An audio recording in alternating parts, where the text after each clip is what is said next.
नमस्कार, सुजिस बुलेटिन में आपका स्वागत है। मैं हूं आपके साथ अश्विनी सरोही। एक नजर हेडलाइंस पर।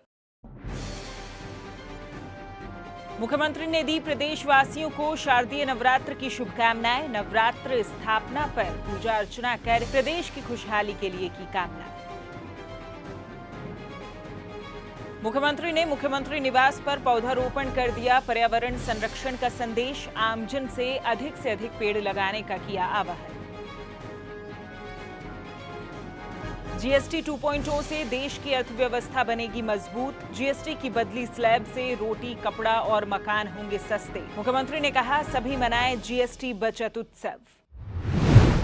मुख्यमंत्री श्री भजनलाल शर्मा ने आज शारदीय नवरात्र के पावन अवसर पर प्रदेशवासियों को हार्दिक बधाई और शुभकामनाएं दी हैं। मुख्यमंत्री श्री शर्मा ने कहा कि नवरात्र का पर्व हमें शक्ति स्वरूपा मां जगदम्बा की आराधना की प्रेरणा देता है। इस पावन अवसर पर सभी महिलाओं का सम्मान करने और बालिका शिक्षा को बढ़ावा देने का संकल्प लें। वहीं मुख्यमंत्री श्री शर्मा ने शारदीय नवरात्र स्थापना पर मुख्यमंत्री निवास स्थित मां राजराजेश्वरी मंदिर में सपत्नीक विधिवत रूप से पूजा अर्चना की। श्री शर्मा ने मां दुर्गा की आराधना करते हुए प्रदेशवासियों के स्वस्थ, सुखी एवं समृद्ध जीवन की प्रार्थना की। इस अवसर पर मुख्यमंत्री निवास के अधिकारी व कर्मचारी भी मौजूद रहे। मुख्यमंत्री श्री भजनलाल शर्मा ने नवरात्रि के प्रथम दिन का महत्व शिक्षक क्षेत्र में कार्यरत नारी शक्ति को समर्पित किया। मुख्यमंत्री ने कहा कि ये दिन ज्ञान, सेवा और सशक्तिकरण की प्रतीक महिलाओं को श्रद्धा और सम्मान देने का अवसर है। मुख्यमंत्री ने कहा कि नवरात्रि का ये पर्व हमें महिलाओं के समर्पण, शक्ति और समाज में उनके योगदान की याद दिलाता है।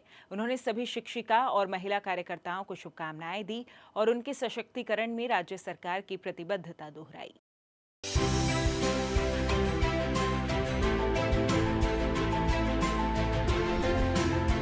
ज्ञान की रोशनी से प्रदेश में बदलाव लाए, एक नारी शिक्षा का सही मतलब समझाए। पुस्तक पाठशाला भविष्य की पहचान। राजस्थान की बेटियां अब शिक्षा की शान।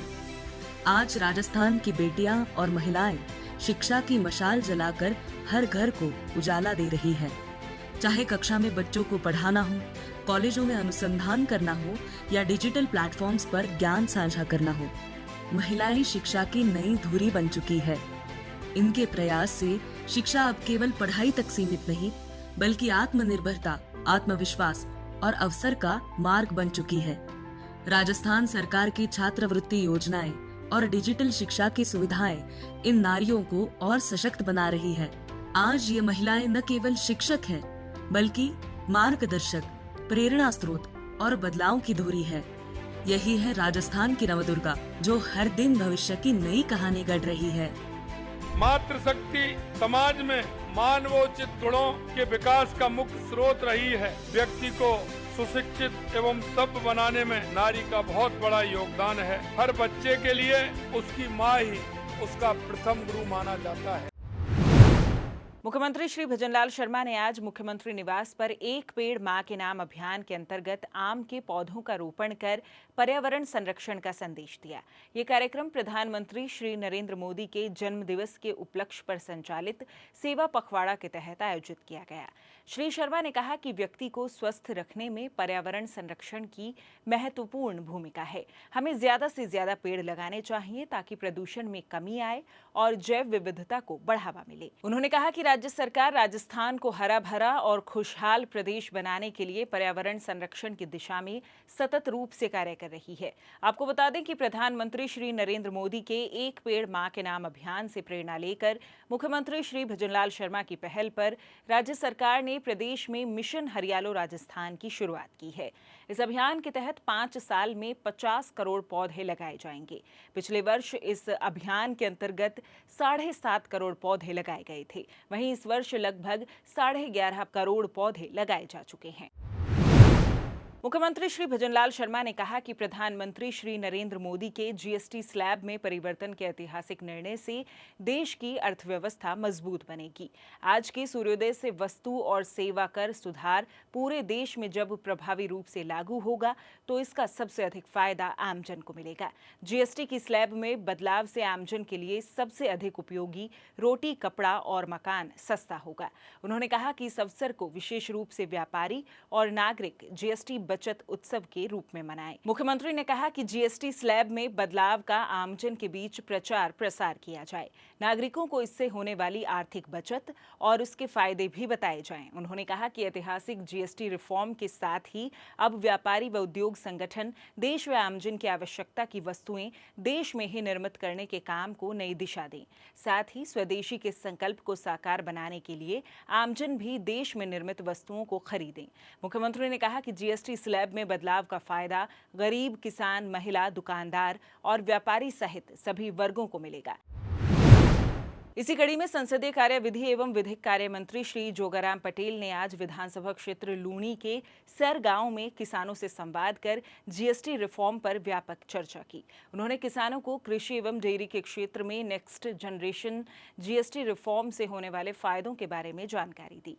संसदीय कार्य मंत्री ने कहा कि प्रधानमंत्री श्री नरेंद्र मोदी के नेतृत्व में हर वर्ग के हितों को ध्यान में रखकर सबका साथ सबका विकास की भावना के अनुरूप जीएसटी रिफॉर्म को आज नवरात्र के पावन पर्व पर संपूर्ण देश में लागू किया गया है। उन्होंने कहा कि नेक्स्ट जनरेशन जीएसटी रिफॉर्म से कृषि एवं ग्रामीण अर्थव्यवस्था को संबल मिलेगा।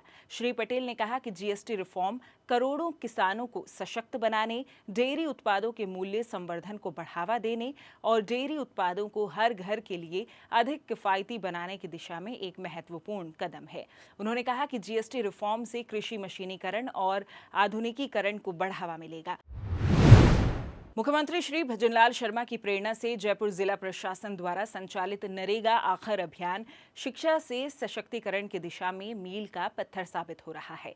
महात्मा गांधी नरेगा योजना के तहत कार्यरत निरक्षर श्रमिकों के जीवन में नरेगा आखर ने शिक्षा का उजियारा लाने का काम किया है।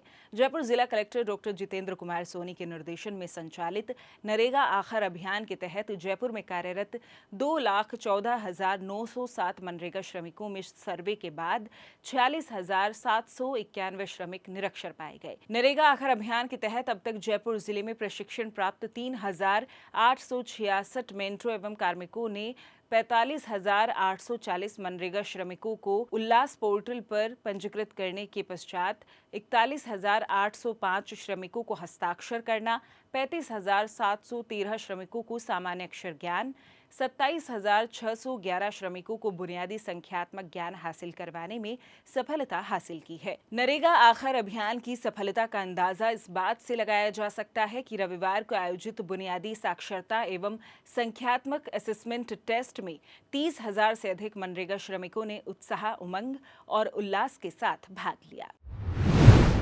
राजस्थान वन विभाग द्वारा नाहरगढ़ वन्यजीव अभ्यारण्य जयपुर में स्थित बीड़ पापड़ लेपर्ड सफारी में पर्यटकों का स्वागत किया जा रहा है। ये सफारी वन्यजीव प्रेमियों और प्रकृति के शौकीनों के लिए एक अनूठा अनुभव प्रदान करती है।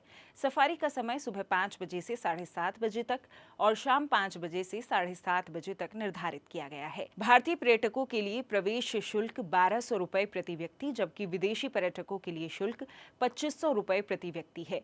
वन विभाग की इस पहल से राजस्थान में वन्यजीव पर्यटन को बढ़ावा मिलेगा और स्थानीय अर्थव्यवस्था को भी सहयोग मिलेगा। वन विभाग राजस्थान आपका स्वागत करता है नाहरगढ़ वन्यजीव अभयारण्य में स्थित बीड़ पापड़ लेपर्ड सफारी में। अब 19 किलोमीटर लंबे रोमांचक ट्रेल पर खुले वाहन से जंगल की असली खूबसूरती का अनुभव कीजिए। यहाँ है पैंथेरा पार्डस यानी तेंदुए का प्राकृतिक घर। साथ ही आपको देखने को मिलेंगे चीतल, नीलगाय, सियार, लोमड़ी और 100 से अधिक प्रजातियों के पक्षी। यहाँ उपलब्ध है प्रशिक्षित गाइड, सौर प्रकाश व्यवस्था और वर्षा जल संग्रहण यानी पर्यटन के साथ पर्यावरण संरक्षण का संगम। सफारी का समय प्रातः 5 बजे से 7:30 बजे तक और सायं 5 बजे से 7:30 बजे तक निर्धारित है। भारतीय पर्यटकों के लिए टिकट शुल्क 1,200 रुपए प्रति व्यक्ति तथा विदेशी पर्यटकों के लिए 2,500 रुपए प्रति व्यक्ति है। तो आइए बीड़ पापड़ की रोमांचक लेपर्ड सफारी का अनुभव करें, जहां हर मोड़ पर जंगल की अनकही कहानियां और वन्य जीवों की रहस्यमयी झलक आपका इंतजार कर रही हैं। बीड़ पापड़ लेपर्ड सफारी, जंगल को जानिए, जीवन को समझिए। सुजस बुलेटिन में फिलहाल के लिए इतना ही। फिर होगी आपसे मुलाकात, तब तक के लिए नमस्कार।